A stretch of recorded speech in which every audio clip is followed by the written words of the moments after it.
proses Anda punya media. Jadi besok itu memang benar sudah sidang sesuai dengan jadwal. Itu biasanya sih karena terdakwanya ditahan mungkin jam 10 ke atas. Jadi Nikita nanti besok dari Rutan Pondok Bambu dan Ismail dari Cipinang. Ya antara jam 10 ke atas ya kita sidang, dan besok itu adalah pembacaan dakwaan.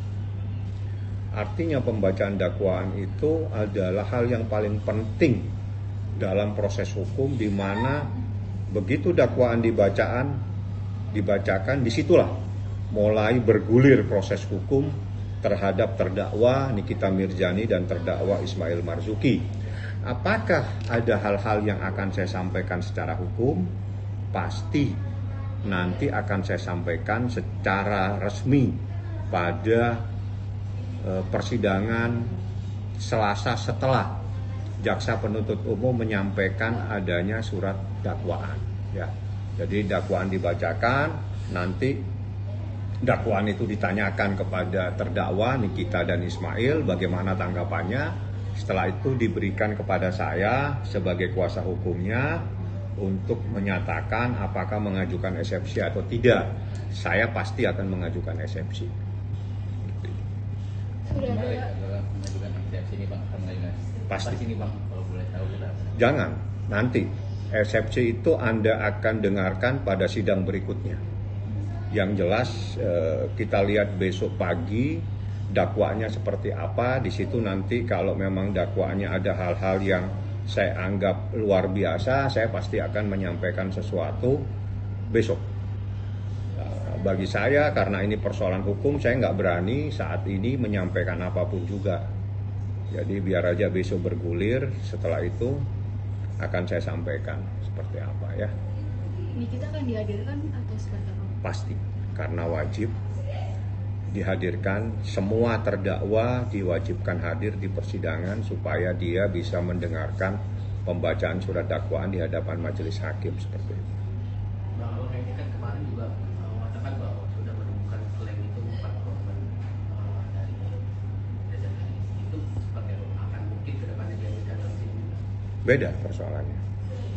Itu persoalan konsumen yang merasa dirugikan. Itu saat ini ada dalam proses penyelidikan di Polda Metro Jaya, ditangani oleh Ditreskrimsus, dan tahapannya biar berproses seperti apa yang harus dilaksanakan oleh penyelidik. Jadi korbannya adalah konsumen, ya, konsumen 4 orang.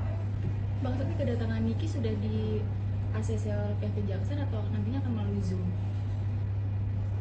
Pasti ada hadir di persidangan, dan yang akan membawa itu jaksanya.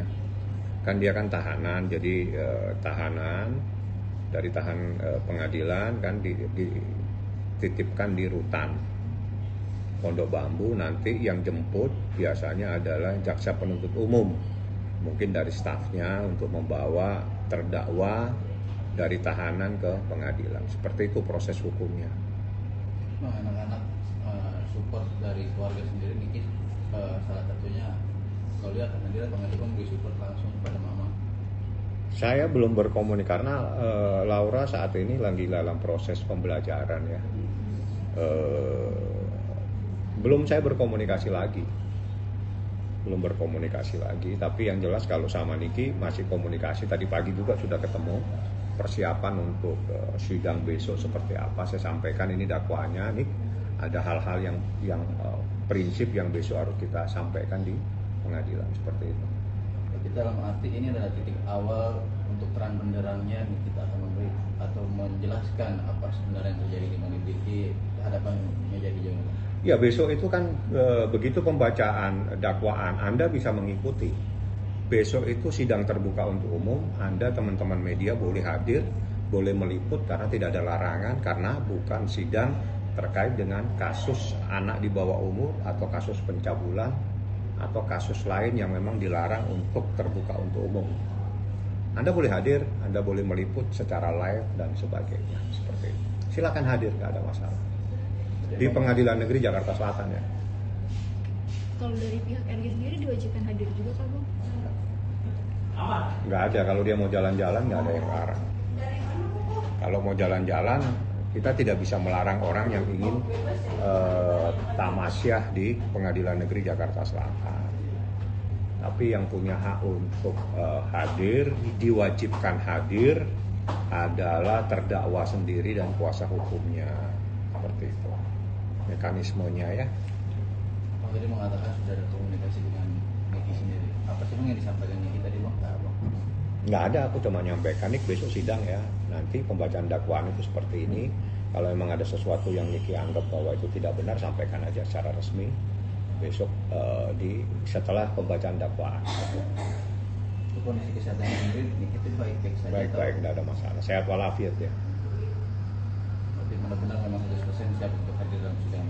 Iya, harus hadir, bukan persoalan siap, diwajibkan hadir karena memang dakwaan itu harus dibacakan di hadapan majelis hakim di pengadilan atau di persidangan yang terbuka untuk umum seperti itu. Mail juga kan ada berarti ya Bang? Mail juga sama-sama. Jadi dua-duanya harus hadir. Memang nomor perkaranya beda, tapi persoalannya sama. Bedanya terdakwa Nikita dan terdakwa Ismail Marzuki dengan register perkara yang berbeda seperti itu. Bang, ini kan aku juga pernah mengatakan bahwa Kubu Reza Gali itu sempat mengajukan damai. Itu dapat kami dan apa alasannya mengajukan damai? Ada Bang? Saya hanya dapat informasi kalau bagi kami, jadi gini, hidup ini kata kita perlu logika ya. Karena logika itu penting untuk membuat manusia itu jernih berpikir. Di saat seseorang mengajukan gugatan, itu mustahil orang yang menggugat tiba-tiba itu minta damai. Itu mustahil. Ya, itu logika hukum. Makanya di dalam kita pertama kali kita kuliah, biasanya kita diajarin bagaimana filsafat, bagaimana berlogika. Itu semua penting pada saat kita selesai kuliah, kita bermasyarakat, kita bisa diukur kemampuan kita, logika kita itu ada di mana. Aneh kalau seseorang yang mengajukan gugatan tiba-tiba mengajukan damai. Ya kalau mengajukan damai cabut aja selesai, ngapain gugat orang. Jadi mustahil di kita minta damai. Ya, itu yang dikanani kita yang menggugat. Nah, logika hukum ini penting karena itu mata kuliah di semester pertama biasanya. Setelah Anda kuliah selesai, Anda ada di masyarakat. Di situ nanti diukur ini manusia bisa nggak berlogika seperti itu ya.